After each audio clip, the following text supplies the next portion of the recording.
ใครกำลังมองหาขนมไว้หลอกเด็กเอ้ยไม่ใช่ใครกำลังมองหาขนมที่หลอกได้ทั้งเด็กและผู้ใหญ่วันนี้ป้าหนึ่งขอเสนอเมนูเยลลี่นมสดรสผลไม้สูตรที่ใช้ตามนี้เลยนะคะ1สูตรทำได้4ตัวเทน้ำสะอาดใส่หม้อใช้น้ำที่อุณหภูมิห้องเด้อตามด้วยนมที่ใช้เป็นนมกล่องนมขวดหรือนมโรงเรียนก็ได้คลิปนี้ป้าใช้นมเมจิแบบขวดค่อยๆโปรยผงแคราจีแนนลงไปในระหว่างที่โปรยเนี่ยให้คนตลอดเวลาผงแคราจีแนนที่ป้าใช้คือตัวนี้นะจ๊ะสามารถหาซื้อได้ตามร้านขายอุปกรณ์เบเกอรี่หรือถ้าใครหาซื้อไม่ได้ป้าใส่พิกัดไว้ให้แล้วในช่องคอมเมนต์ย้ำสูตรนี้ใช้ผงแคราจีแนนนะไม่ใช่ผงวุ้นหรือผงเจลาตินเนื้อสัมผัสขนมมันไม่เหมือนกันพอใส่ผงแคราจีแนนหมดแล้วก็คนต่อไปเรื่อยๆค่ะจนกระทั่งไม่มีผงแคราจีแนนจับตัวเป็นก้อนเสร็จแล้วพักทิ้งไว้ที่อุณหภูมิห้องเป็นเวลา10นาทีหลังพักจะมีลักษณะส่วนผสมที่เป็นเจลกระจายตัวอยู่ในหม้อซึ่งเป็นเรื่องปกติมองในกล้องอาจจะไม่เห็นเจลนะคะแต่ว่าของจริงเราจะเห็นเจลว่ากระจายตัวอยู่นำส่วนผสมขึ้นตั้งไฟกลางค่อนมาทางอ่อนแล้วก็คนจนกระทั่งส่วนที่เป็นเจลในหม้อละลายหมดแล้วก็คนต่ออีกสักครู่จนกระทั่งส่วนผสมในหม้อเดือดพอเดือดแล้วใส่ไซรัปรสผลไม้ไซรัปที่ป้าใช้คือพวกนี้นะคะจะใช้รสไหนก็แล้วแต่เราเลยนะสีของเยลลี่ที่ได้ก็ขึ้นอยู่กับตัวไซรัปที่ใช้ด้วยเนอะที่เห็นในคลิปนี้ป้าใส่ไซรัปที่เป็นสีขาวนั่นคือรสลิ้นจี่นะคะถัดมาใส่น้ำตาลทรายเสร็จแล้วก็คนจนกระทั่งน้ำตาลละลายหมดและส่วนผสมเดือดอีกครั้งแบ่งส่วนผสมที่ได้มาผสมสีผสมอาหารตามชอบส่วนผสมที่ยังไม่ใช้งานให้ตั้งไว้บนน้ำร้อนนะคะแล้วหมั่นแวะเวียนมาคนบ่อยๆเพื่อไม่ให้ส่วนผสมเซตตัวแข็งถัดมาทำการเทส่วนผสมใส่พิมพ์วันนี้ป้าใช้เป็นพิมพ์น้องไดโนเสาร์นะจ๊ะ1สูตรเทได้4พิมพ์พิกัดพิมพ์อยู่ในช่องคอมเมนต์หยดส่วนผสมสีที่1ลงไปบริเวณหางแล้วก็บริเวณแกนกลางของตัวไดโนเสาร์ใครขี้เกียจทำขั้นตอนนี้เทส่วนผสมสีเดียวลงไปในพิมพ์เลยก็ได้แล้วเดี๋ยวส่วนที่เป็นแกนกลางเป็นหางเนี่ยค่อยใช้สีผสมอาหารแต้มเอาหลังจากเซตตัวแล้วหยอดเสร็จแล้วนะคะส่วนที่หยอดลงไปจะต้องเริ่มเซตตัวแต่ยังไม่เซตตัวแข็งโป๊กนะยังมีความดึงอยู่เทส่วนผสมอีก1สีที่ยังร้อนๆอยู่ใส่ลงไปให้เต็มพิมพ์ถ้าส่วนหางส่วนแกนกลางมันเซตตัวแข็งเกินไปหรือส่วนผสมที่เทลงไปทำตัวน้องไดโนเสาร์ความร้อนไม่เพียงพอหลังจากเยลลี่เซตตัวแล้วแกะออกจากพิมพ์ส่วนหางอาจจะหลุดแยกออกจากตัวได้นะคะ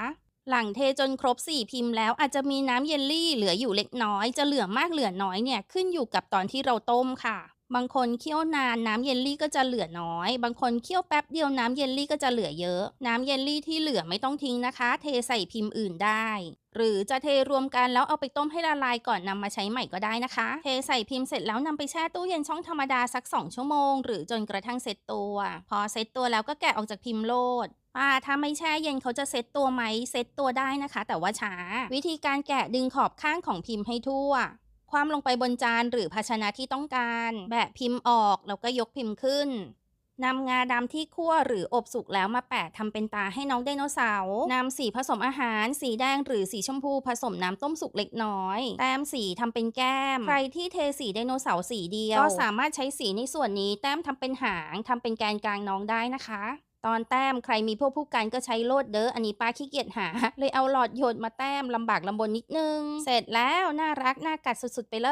ยเยลลี่ตัวนี้เมื่อตั้งทิ้งไว้เราจะเห็นว่าตัวเยลลี่มีการคายน้ำเล็กน้อยเป็นเรื่องปกตินะจ๊ะถ้าเราจับน้องเยลลี่ใส่กล่องเราอาจจะเห็นน้ำเจิ่งน้องที่ก้นกล่องแบบนี้กล่องนี้ป้าเก็บแช่ตู้เย็นมาแล้วประมาณ1วันครึ่งนะคะถ้าใครไม่สบายใจในจุดนี้เราสามารถนำน้องเยลลี่บรรจุใส่กล่องที่มีฐานรองด้านล่างที่มีรูระบายประมาณนี้ได้ค่ะขนาดกล่องอะไรพวกนี้ไปปรับกันเอาเองนะคะอันนี้เป็นตัวอย่างเฉยๆทีเนี้ยพอทำแล้วเราก็สามารถเก็บใส่กล่องปิดฝาแช่ตู้เย็นไว้ได้ใกล้เวลาขายค่อยจับน้องใส่กล่องน้ำในกล่องที่เกิดจากการคายน้ำของเยลลี่ก็จะลดลงค่ะไม่ใช่ไม่มีนะคะก็ยังมีอยู่ดีแต่ว่าน้อยลงขนาดกล่องที่ป้าใช้ก็ตามที่ขึ้นอยู่ตอนนี้เลยนะคะพิกัดอยู่ในช่องคอมเมนต์เหมือนเดิมเยลลี่ตัวนี้สามารถวางตั้งทิ้งไว้นอกตู้เย็นได้โดยที่ไม่ละลายแต่ป้าขอแนะนำว่าเก็บในตู้เย็นจะดีกว่าแช่เย็นแล้วอร่อยกว่ารักษาคุณภาพสินค้าได้ดีกว่าถ้าทำไปขายไม่สะดวกแช่ตู้เย็นก็สามารถใส่โชว์ในลังโฟมที่มีน้ำแข็งแบบนี้ได้ค่ะพิกัดลังโฟมอยู่ในช่องคอมเมนต์เยลลี่ที่ทำเสร็จแล้วสามารถเก็บใส่กล่องปิดฝาแช่ตู้เย็นช่องธรรมดาได้3วันนานกว่านี้ป้าไม่ได้ทดลองไว้นะคะย้ำอีกรอบหลังเก็บจะมีการคายน้ำของเยลลี่ให้เห็นเป็นเรื่องปกติต้นทุนวัตถุดิบต่อ1ตัวจะอยู่ที่9 บาท 97 สตางค์ยังไม่รวมค่ากล่องยังไม่รวมค่าที่ค่าแรงค่าแก๊สค่าน้ำค่าไฟค่าจิปาถะนู่นนี่นั่น1กล่องขายกี่บาทดี ถ้าเป็นป้าจะขายกล่องละหรือตัวละ25 ถึง 29 บาทและแน่นอนว่าในเรื่องของราคาขายแนะนำให้คิดและคำนวณต้นทุนวัตถุดิบด้วยตัวเองอีกทีบวกทุกอย่างให้เรียบร้อยบวกกำไรที่พอใจแล้วก็ตั้งราคาขายเองโลดใครขายน้ำขายเครื่องดื่มอยู่แล้วสามารถใช้น้องไดโนเป็นท็อปปิ้งได้คำเตือนวางแล้วก็สวยได้ไม่นานหรอกค่ะน้องตัวหนักเดี๋ยวน้องก็จะจมบุ่มลงไปข้างล่าง